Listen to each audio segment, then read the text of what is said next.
Olha, eu falei aqui esses dias sobre uma investigação contra o Bolsonaro que parece que estava paralisada fazia pelo menos um ano. A última notícia sobre essa investigação foi em outubro de 2022, no período eleitoral. Eu estou falando aqui da investigação dos pastores que o Bolsonaro indicou para roubarem dinheiro e cobrar propina no Ministério da Educação. Essa investigação chegou a prender o ex-ministro da Educação, ministro do Bolsonaro, Milton Ribeiro. Tem áudio ali nessa investigação que mostra que ele foi avisado pelo Bolsonaro que poderia ser preso. Tem muitas provas contra os pastores, contra o ex-ministro e contra o Bolsonaro. O que acontece é que, em maio do ano passado, essa investigação saiu da primeira instância e foi para o Supremo Tribunal Federal. Lá, chegou nas mãos de Carmen Lúcia. Quando chegou na mão da Carmen Lúcia, chegaram outros inquéritos também, tinham vários inquéritos relacionados a esse caso. Chegaram outros inquéritos. A Carmen Lúcia juntou tudo num inquérito só, arquivou os outros, deixou um inquérito só, e desde então ela não fez mais nada, absolutamente nada. Se alguma coisa foi feita, foi em sigilo total, só que numa investigação que já parecia estar tão avançada, chegando até na prisão do ex-ministro, parece difícil que a investigação ficaria um ano investigando coisas sem aí uma prisão, sem oferecer a denúncia, sem um indiciamento, sem uma operação de busca e apreensão, sem nada. Estão investigando o quê? Pois bem, o que acontece é o seguinte, neste meio tempo, o Tribunal de Contas da União passou a investigar. E o Tribunal de Contas da União emitiu ontem um relatório final da investigação, que é uma bomba atômica. Bomba atômica. A Carmen Lúcia pode pegar o relatório e decretar a prisão do Bolsonaro se ela quiser, viu? O relatório mostra o seguinte, tinha um verdadeiro esquema de propinas no Ministério da Educação do Bolsonaro. O Bolsonaro indicou pessoalmente 2 pastores. Esses 2 pastores, eles eram braço direito e esquerdo do Milton Ribeiro, que era o ministro da Educação, também pastor, e eles viajavam o Brasil fazendo ali, era um Ministério da Educação itinerário. Então, em vez de eles ficarem em Brasília e os prefeitos irem até Brasília, não. Esse pessoal gostava de viajar, de ficar em hotel 5 estrelas, de andar de avião. E lembre-se, avião da Força Aérea Brasileira, não é avião qualquer, assim, mordomia, sorvete. Eu lembro na época o Bolsonaro gastou 3 milhões comprando aquele sorvete daquela marca lá, Häagen-Dazs, então um sorvetinho assim pequenininho, de doce de leite, coisa chique, coisa fina. Então, eles é quem viajavam no Brasil inteiro e aí nessas viagens eles se encontravam com prefeitos, principalmente de cidades pequenas, e ali eles cobravam propina para liberar a verba. E a propina tinha que ser paga antes, hein? Antes eles liberarem a verba. O prefeito tinha que confiar na palavra dos pastores corruptos. O que acontece é que 13, excelente número, 13 prefeitos denunciaram, 13, alguns prefeitos foram até na Câmara dos Deputados remotamente para falar sobre o que aconteceu. Teve prefeito que mostrou, chegou a imprimir Bíblia com foto do ministro da Educação do Bolsonaro e dos pastores, o que, aliás, é uma blasfêmia enorme. E quem é religioso ou religiosa sabe que você imprimir a foto do cara na Bíblia. Pois bem, aí o que acontece? O Tribunal de Contas da União investigou e descobriu que tudo isso era verdadeiro e mais. O governo Bolsonaro mandou milhões de reais em obras para escolas fake. Como assim, Thiago, escolas fake? Eu também, que é plantonista aqui há mais tempo, quem não é, inscreva-se no canal, ó, é de graça aqui embaixo o botão inscrever. Mas quem é plantonista há mais tempo vai lembrar das escolas fake que o governo Bolsonaro fez. Então vou te mostrar uma foto aqui. Estadão, o jornalista dessa matéria foi demitido, tá? Para que você saiba. Não pode falar mal do Bolsonaro lá. Tá aqui, ó, as escolas fake. Isso aqui é uma escola, uma creche no caso, essa aqui, que estava sendo construída no governo Bolsonaro. Aí, o que acontece? A creche está aqui, né? Você vê tudo. Você fala, Thiago, tá quase acabada. Não tá. Constroem as paredes, não fazem a laje. Muitas vezes não fazem a laje, colocam só uma telha, alguma proteção para não molhar tudo dentro. E não tem as ligações, fiação elétrica, não tem todo o encanamento, enfim. É uma escola que não vai ter água, não vai ter eletricidade e se chover também fica tudo molhado. Não tem janela. Você vê que tem só as paredes. E é o que acontece. Imagine você, vou dar um exemplo. Imagina que para construir uma escola custa R$1 milhão, tá? R$1 milhão você constrói aí uma escola moderna, tá? Agora imagina que o Bolsonaro não queria, os pastores queriam roubar dinheiro, eles não queriam construir a escola. Então eles faziam o seguinte, vamos empenhar quando você pega no orçamento, isso quem está dizendo não sou eu, Thiago, Tribunal de Contas da União. Isso está no relatório do Tribunal de Contas da União. Eu estou só te explicando. Então, o que é empenhar? Você pega dinheiro dos cofres públicos e separa para determinado fim. Então, imagina que a escola custa R$1 milhão. Eles chegam e falam, pô, vamos separar aqui R$1 milhão dos cofres públicos, vai ser para a escola tal. Ok. Aí, o que eles faziam? Eles diziam, pô, custa 1 milhão a escola, mas você não paga 1 milhão de uma vez. Você vai pagando de pouco em pouco. Então vamos fazer o seguinte, vamos pagar aqui por 10% da obra. Vamos liberar 100 mil reais. Libera 100 mil, pronto. E o resto dos 900 mil, não, volta para os cofres públicos. Fica 100 mil ali. Só que nesses 100 mil, eles constroem 1% da escola. Gastam 10, 20, 30 mil. E o resto eles roubam tudo. Roubam tudo. E o resto do dinheiro da escola nunca vai ser empenhado, nunca vai ser executado. Fica lá a carcaça da escola. Então o governo Bolsonaro autorizou a construção de 2.000 escolas fake. Veja bem, 2.000 escolas fake. Escolas que são assim, ó. Aqui uma outra foto para você ver. Ó.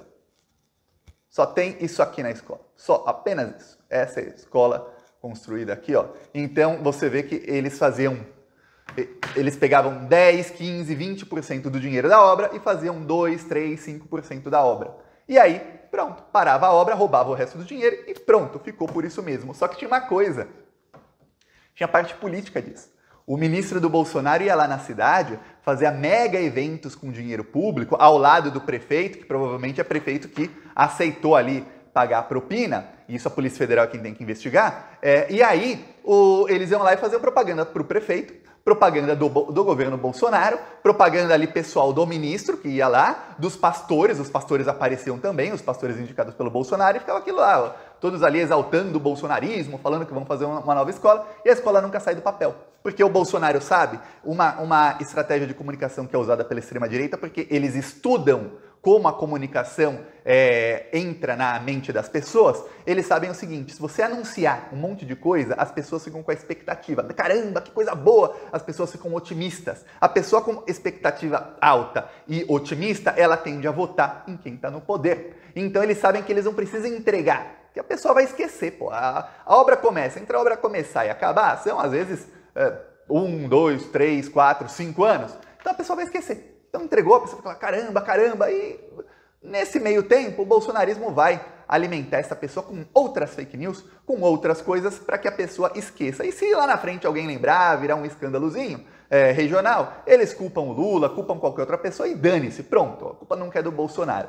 Então essa era a estratégia utilizada. Segundo o Tribunal de Contas da União, foram ao menos 3 milhões de reais que os pastores enviaram aí para prefeitos que teriam pago propina a eles. 3 milhões de reais desviados aí nesse esquema dos pastores com prefeitos. O Tribunal de Contas da União também descobriu que foram 2 milhões e 400 mil reais que foram destinados aí a empresários que estavam nesse esquema aí dos pastores que cobravam propina. O esquema era o seguinte, os pastores chegavam e falavam, por exemplo, olha, a gente vai liberar para a sua cidade, para se construir uma escola, por exemplo, 1 milhão.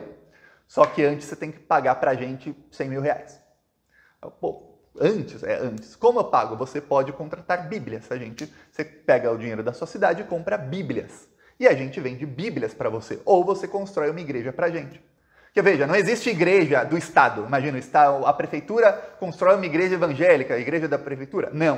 Então essas cidades construíram uma igrejinha pequenininha, né? Não é caro construir uma igreja pequena, e aí construíram com dinheiro público, e a igreja dos pastores, da congregação deles, os pastores, eles podem ficar lá manipulando pessoas, fazendo lavagem cerebral nas pessoas e, obviamente, lucrando com dinheiro de dízimo. É isso que era parte do esquema dos pastores. Muitas bíblias chegaram a ser impressas, muitas foram impressas, o que indica que realmente a propina foi paga. Isso aqui é uma das bíblias que nas primeiras páginas tem até foto do então ministro da Educação com a esposa, foto dos pastores. Aí você fala, Tiago, isso é uma bíblia, olha a qualidade desse papel aqui, meu.